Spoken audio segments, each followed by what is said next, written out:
হর হর মহাদেব। শুভ শিবরাত্রি বন্ধুরা, তোমরা আমার এই ভিডিওটি অবশ্যই বিনা স্কিপ করে দেখতে থেকো। হ্যালো বন্ধুরা, তোমরা সবাই কেমন আছো? আজকে শিবরাত্রি উপলক্ষে আমি চলে এসেছি বর্ধমানের 108 শিব মন্দিরে। এখানে মোট 108টা শিব মন্দির আছে। আজকে এই শুভ পরবে সবাই এসে উপস্থিত হয়েছে ভোলেনাথের কাছে নিজের মনস্কামনা পূরণ করতে। 1788 সালে বর্ধমানের রানী বিষ্ণুকুমারী এই মন্দিরটি প্রতিস্থাপনের জন্য অনুমতি দেন।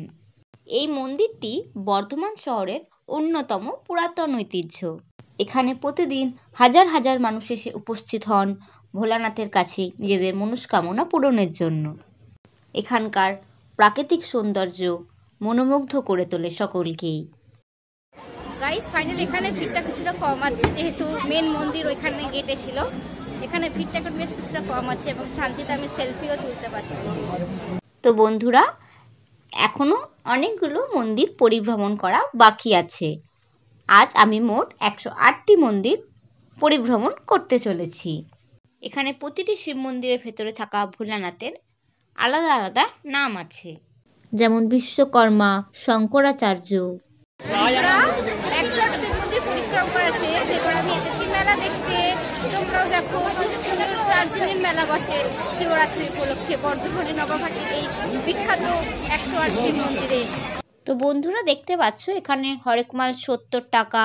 বিভিন্ন হরেক মালের বিভিন্ন ব্যাগের সম্ভার বসেছে।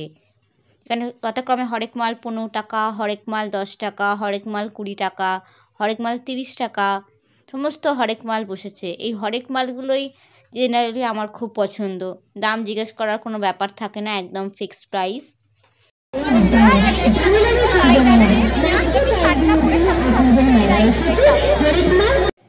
বন্ধুরা, এবার আমি চলে এসেছি খাবার স্টলে। মেলায় এলে মূলত এই জায়গাটাই আমার খুব পছন্দ, তাই আমি খেয়ে নিলাম দার্জিলিং মোমো। খুব সুন্দর স্বাদ এবং এর স্যুপটিও দারুণ। তো বন্ধুরা, তোমাদের আমার এই ভিডিওটি কেমন লেগেছে অবশ্যই কমেন্ট করে জানিও এবং আমার ভিডিওটি লাইক করে দিয়ে চ্যানেলটি সাবস্ক্রাইব করে দিয়ে আমার পাশে থেকো। বাই বন্ধুরা।